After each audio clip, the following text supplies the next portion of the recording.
Foundation की खास पेशकश प्राउड वीमेन अचीवर्स में आप सभी का बहुत बहुत स्वागत। मैं हूं आपके साथ अस्मिता सिंह मलिक और अभी मेरे साथ जुड़ रही हैं रितु भगत जी, जो कि मीडिया पर्सन है, राइटर हैं, इसके साथ साथ एजुकेशनिस्ट भी। रितु जी बहुत बहुत स्वागत, welcome. Thank you so much Asmita. आपके करियर की शुरुआत कहाँ से हुई थी? मैंने बहुत छोटी एज से शुरू कर दिया था। I was just 17 when I started. उसका भी रीज़न था, मेरी mother she was working in state bank of India और उनसे मैं बहुत ही इंस्पायर्ड थी। वो हमारी फैमिली की फर्स्ट जनरेशन वुमेन थी। इनफैक्ट उस टाइम पे लेडीज़ वैसे ही बहुत कम आती थी। तो और मम्मी शाम तक घर से बाहर जॉब के चक्कर में बाहर रहती थी एंड मेरा मॉर्निंग का कॉलेज था। तो और by the way second shift का स्कूल था हमारे घर के सामने, सो आई स्टार्टेड विद इट। मतलब आप वर्किंग वुमेन जब आप पढ़ रही थी तभी से बनना चाहती थी, आपने टीचिंग से स्टार्ट किया? हाँ जी, टीचिंग से स्टार्ट किया क्योंकि मुझे अच्छा भी लगता था, पढ़ाती भी थी। हाँ जी जी। और फिर उसके बाद आप टीचर बन गई? हाँ जी हाँ।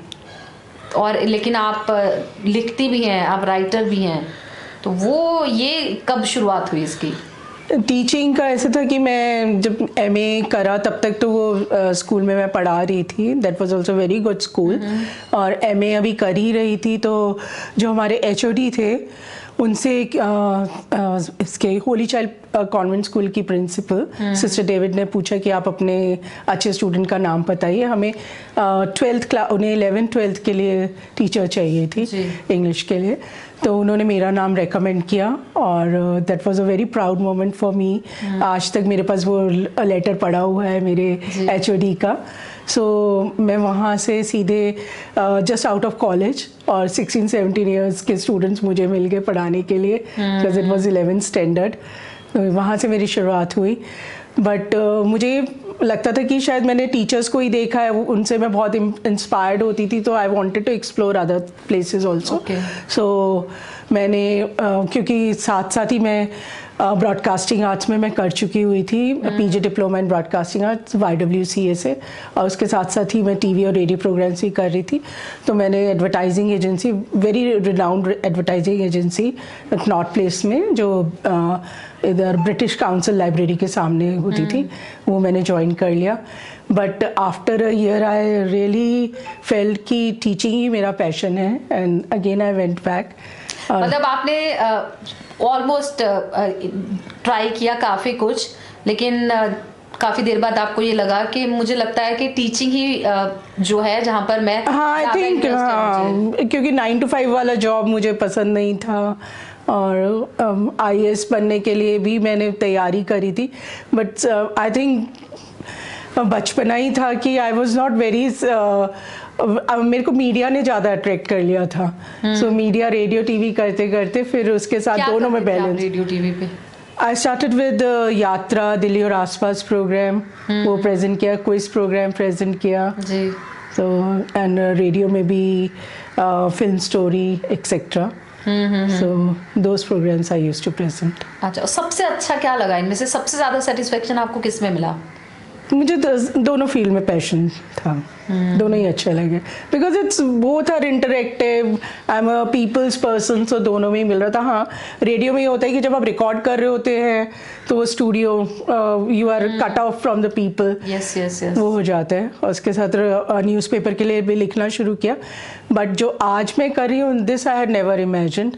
वो एक स्टोरी के साथ भी जुड़ी हैं काफी सालों से। हाँ जी, हाँ। तो सोशल वर्क करने का आइडिया या ये कहेंगे सोच आपके मन में कैसे आई थी? सोशल वर्क भी मेरी स्टार्टिंग टीवी से ही हुई थी। टीवी जो दिल्ली दूरदर्शन का एक प्रोग्राम इन्होंने स्टार्ट किया था, ज्ञानदीप मंडल। ओके। काफ़ी टाइम पहले की बात है। तो उसमें क्या होता था कि हम लोगों को गांव में जाके प्रौढ़ शिक्षा ये सारे काम करने होते थे और टीवी वाले हमारे को रिकॉर्ड करते थे। तो वो मैंने वहाँ से जितने भी प्रोग्राम करे वो भी टीवी पे ही आता था, ज्ञानदीप मंडल प्रोग्राम। तो सोशल वर्क की वहाँ से शुरुआत हुई थी। और उसके बाद आज तक आप सोशल वर्क के साथ जुड़ी हुई हैं। किस तरह के सोशल वर्क आपने अभी तक किए हैं? देखो, शुरू में तो वही प्रौढ़ शिक्षा, बाकी मैं बहुत सारे समुदाय वगैरह जो सोशल वर्क करते हैं उनके साथ जुड़ी हूँ, बट अब जो मैं वेटरन इंडिया के साथ जुड़ी हूँ, इनके साथ मुझे था, बाकी लोगों का ये होता है कि हमारा ब्लड डोनेशन कैंप है या जो हमारा कैंप है आप हमारे को ज्वाइन कीजिए। यहाँ पे मुझे सबसे अच्छी बात लगी थी जब मुझे नरेश मुदगल जी मिली, उन्होंने बोला कि तुम जो करना चाहते हो, बिकॉज मेरा passion, I want to work with old age जो पीपल है उनके साथ काम करना चाहती हूँ, बिकॉज उसके रीजन कुछ खास? उसका रीज़न बहुत इम्पॉर्टेंट, बिकॉज आफ्टर लूजिंग मेरे पेरेंट्स बहुत सडन डेथ हो गई उनकी, कुछ हार्ट अटैक से, which I was not ready for. So मुझे never ready to lose your parents. नहीं, वो तो होता है, but you are absolutely right, किसी भी एज में हो you are never ready for that, but जो सडन डेथ होती है तो यू आर टोटली शेकन। और मुझे लगता है कि उन लोगों के साथ जाके मुझे लगता है कि आई गेट दोज ब्लेसिंग्स, और जो मिसिंग पार्ट है वो पूरा हो जाता है। सो दैट इज द, मैं उनके लिए कुछ नहीं कर रही, I get so many blessings with them. So वहाँ पे नरेश जी ने बोला कि हम चलेंगे साथ, तो मुझे बहुत अच्छा लगा। So this was the reason for joining Veteran India also. Okay, तो अब क्या वेटरन्स इंडिया के साथ जुड़ के आप और आगे क्या सोचती हैं, क्या क्या करना है आपको? देखिए, जो भी वो कर रहे हैं बहुत अच्छा कर रहे हैं, महिलाओं के एम्पावरमेंट वो सारे करने के साथ साथ मैं अपने इस मिशन के लिए भी उनको साथ रखना चाहती हूँ कि जितने भी ओल्ड एज होम हैं वहाँ हम जाएं, उन लोगों के साथ मिलें और बस एक फैमिली जैसा उनको कराएं और खुद भी उनसे ब्लेसिंग्स लें। जी। और ऋतु भक्त, आपकी स्ट्रेंथ पूछा जाए तो क्या बताना चाहेंगी? क्या स्ट्रेंथ है आपकी और क्या वीकनेस है आपकी?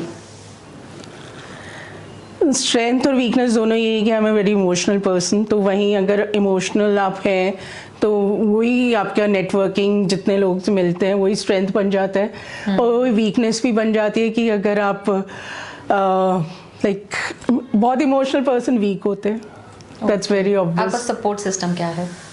Support system, my family members, my husband, my child, तो both are my go to person.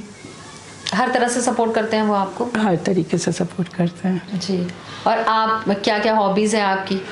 वही मैंने आपको बताया, मेरी टीचिंग और मेरी मीडिया हॉबी थी, और उसी हॉबीज इन सेंस जैसे आपको अपने लिए थोड़ा सा वक्त मिलता है तो आप उसमें क्या करना पसंद करती हैं? वही मैं आ रही थी उसी बात पे, तो मीडिया और दोनों ही पैशन मेरे हॉबी थे, और उसको करते करते जो मैंने एक बहुत नई चीज़ करी वो ये था कि कुछ सालों पहले जब मेरे बेटे ने 12th कर लिया तो आई फेल्ट कि मैंने बहुत टाइम एजुकेशन इसमें लगा लिया है, I wanted to do something different. तो जो मेरे पास मेरी वर्कशीट्स थी इसकी इंग्लिश जो मैं करा रही थी, because I was teaching academic classes plus vocabulary and creative writing, तो उसमें मैंने कुछ बहुत डिफरेंट किया था। वो मैंने ये किया था कि एडजेक्टिव्स वगैरह जो एक्चुअल एग्जांपल्स हैं फ्रॉम बॉलीवुड, लाइक रणवीर सिंह की क्वालिटीज़ क्या है, लाइक सिम्बा में कॉप, आप वो किस टाइप के कॉप है, लाइक इज़ वेरी लाइक आप जैसे भाभी होती हैं मूवीज़ में, डिम्योर वर्ड्स, इस टाइप से वहाँ से लेके मैं निकालती थी। तो I wanted to make the worksheets book over that, but वो करते करते एडजेक्टिव्स वगैरह की वो बहुत ही अच्छा आइडिया था, वो भी हम कर रहे थे, बट 2 साल पहले जो उसमें चेंज आया, now it has become something very unique. I have taught English through Bollywood, and it's not we have been educated by Bollywood, we have stories about Super 30 and all, but nobody has taught exactly English language through Bollywood. Okay. हमने educated हम हुए हैं बॉलीवुड से, but actually हमने उस तरीके से नहीं यूज़ करा, बट अब जो निकल के आया, this is I am really very enthusiastic about it, and I want to take it to all over the people so that उनकी skills improve हो. Okay. English language, because it's communication, language is just communication, it's not, Hindi भी हमारी national language है, but English हमें, because it's an international language, so we have to have good skills over that also. आपको कौन सी language में लिखना ज़्यादा अच्छा लगता है?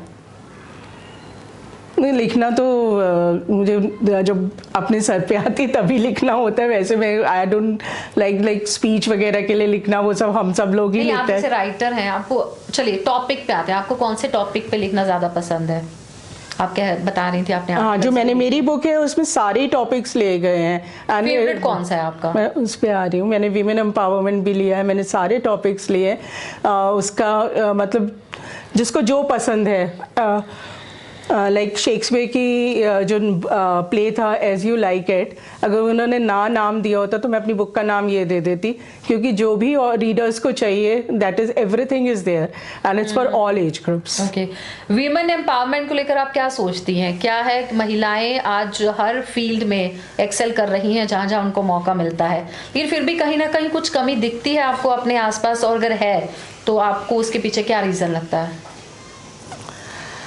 देखिए, वीमेन, एक तो सबसे बड़ा मुद्दा ये आ जाता है आज के टाइम पे, सम लेडीज दे फील हम तो होम मेकर हैं, they don't take pride in that, that's a very big issue. So 24 hours job है, 24 आवर्स जॉब है, अगर उसके पैसे लगाए जाएं तो बहुत, एक को आप डिवाइड करें तो बहुत ज्यादा उसमें चला जाएगा। So they should take pride in that also, because आज के टाइम पे वो everybody, all ladies are educated. वो पहले के टाइम में होता था कि अच्छा ये वर्किंग वुमेन है, इसकी एजुकेशन ज़्यादा है, सो इट्स देयर चॉइस। अगर वो चॉइस ले रहे हैं, लोग चॉइस अपने काम में होटल मैनेजमेंट भी लेते हो, उसमें भी कुकिंग करते हो, so there is nothing, you should feel take proud in whatever you are doing. And आप जॉब कर रहे हो, उसके साथ भी आप मैनेज कर रहे हो, डबल वर्क है, सो एक जगह आप फोकस हो। सो हर चीज़, हर काम अच्छा है और अपनी खुशी से करना चाहिए, जिसमें आपका पैशन हो। और दूसरा, पेरेंट्स बोला करना चाहिए, और लड़कियां भी चाहती हैं, फीमेल्स भी चाहती हैं, लेकिन फिर वहां पे कमी जो रह जाती है वो सपोर्ट की रह जाती है। हर किसी को फैमिली सपोर्ट नहीं मिलता, चाहे वो पेरेंट्स हो या फिर शादी के बाद इन लॉज हो। हाँ, वो नहीं मिलता। वो चीज़ तो बिल्कुल मैं बोलूँगी कि इन लॉज को भी ये समझना चाहिए कि जिसका जो पैशन है उसके साथ जितना वो आपके साथ दे रहे हैं, आप भी उसका साथ दो। और जहाँ ये है कि हाँ, बच्चों से ऊपर तो कोई भी लेडी अपने प्रोफेशन का और उसको नहीं रखती है, क्योंकि वहाँ पे देखो कितने बड़े से बड़े प्रोफेशन वाले, तो that's just a matter of a few years. जब बच्चे छोटे होते हैं उस टाइम अगर बच्चों को पूरा ध्यान भी दे दे और जॉब के साथ भी कर सकते हैं, तो वहाँ पे ठीक है कि सारे फैमिली मेम्बर्स को साथ आ जाना चाहिए, तो पूरा सपोर्ट करना चाहिए। So but it depends, like 5 fingers are not equal. कुछ बहुत साथ देते, पहले के टाइम पे भी साथ देते थे, आई हैव सीन, आज के टाइम पे भी साथ दे रहे हैं, और जिन्होंने नहीं देना है वो इतने एजुकेटेड होके भी नहीं देंगे। सो वो आपके इसमें सोचा जाना चाहिए, है ना? वो आपको अपना एटीट्यूड है, वो अपना माइंडसेट बदलना पड़ेगा। इट्स नॉट कि आप ये कहो कि एजुकेटेड बंदे साथ देते हैं या अनएजुकेटेड, बट एजुकेशन का डेफिनेटली डिफरेंस जरूर पड़ता है, इट रियली मैटर्स। ओके, तो आप अगर इसको लेके वेटरन्स इंडिया में, जैसे आप तो विमेन विंग नारी सेना के साथ जुड़ी हैं, तो उसमें बहुत कुछ आगे रहेगा करने को लेकर, आप क्या करना चाहेंगी पहले, अगर आपसे पूछा जाए तो? देखिए, नारी तो उनका विंग, जितनी भी लेडीज़ है मैं देख रही हूँ कि सभी अपने को इम्प्रूव, अपने को सशक्त भी हैं, उनको ज़्यादा वो आपने पॉइंट बोल ही दिया कि फैमिली सपोर्ट के साथ सब कुछ जितना आगे बढ़ सकते हैं बढ़ सकते हैं। अगर फैमिली सपोर्ट नहीं है तो लेडी भी अंदर से ख़त्म हो जाती है कि किसके लिए करना है, वो चीज़ है। और मैंने अपना वो बता ही दिया आपको कि मेरा सबसे पहले तो मैं उसमें भी ओल्ड एज के जितने लोग हैं उसमें विमेन भी हैं, सब हैं। तो अगर आप फैमिली वैल्यूज़ लेके चलेंगे, और आज की वुमेन हो चाहे पहले के टाइम की वुमेन हो, अपने वैल्यूज़ को नहीं छोड़ना है आपने। और उसके आप किसी को अपना आइडियल मानती हैं? हाँ जी, बताएंगे उसके बारे में, किसको मानती हैं? आइडल देखिए बहुत सारी बट मेरी अपनी मदर को ही मैं अपना आइडल मानती हूँ। जी, क्या करती थी वो? मेरी मदर ने बीएड करा हुआ था, टीचिंग भी करा उन्होंने, वो बैंक में थी, स्टेट बैंक ऑफ इंडिया में। बट मैंने उनको यही देखा है कि जॉब के साथ भी उनका यही बैलेंस रखती थी अपनी पर्सनल लाइफ को प्रोफेशनल लाइफ को। हाँ जी, उनका बच्चे ही उनका मेन वो था, वो हम लोग। कुछ टिप्स आप शेयर करना चाहेंगे? वर्किंग वुमेन पे इतना प्रेशर होता है, अगर हम घर की बात करते हैं, घर मैनेज करने में बहुत प्रेशर होता है, तो कैसे बैलेंस करें? आप एक्सपीरियंस्ड हैं, आपने अपनी मदर को भी देखा, मैं चाहूंगी ऐसी फीमेल्स के लिए कुछ टिप्स दें कि कैसे मैनेज मैनेज करें, वो कैसे बैलेंस करें? एक कल ही मैं व्हाट्सएप में पढ़ रही थी कि कोई वीडियो आया हुआ था, तो वो कह रही थी कि कैसे हमने वो लेडी अपने बच्चे को कॉलेज लेके जा रही है, छोटे से बच्चे को। सो टीचर्स छोटे बच्चे को, मेरा अपना बेटा जब मैं एक ट्रेनिंग आ गई थी, छोटा सा था ये, तो मैं इसको अपने साथ लेकर गई थी। ऐसे टीचर्स मैनेज कर लेते हैं। इवन कॉर्पोरेट वर्ल्ड में भी बहुत सारे कॉपरेशन उनको मिल रहा है, बस आप में अंदर लगन होनी चाहिए और फैमिली सपोर्ट होना चाहिए। विमेन आर बॉर्न मैनेजर्स, इत्तेफाक रखती हैं आप इस बात से?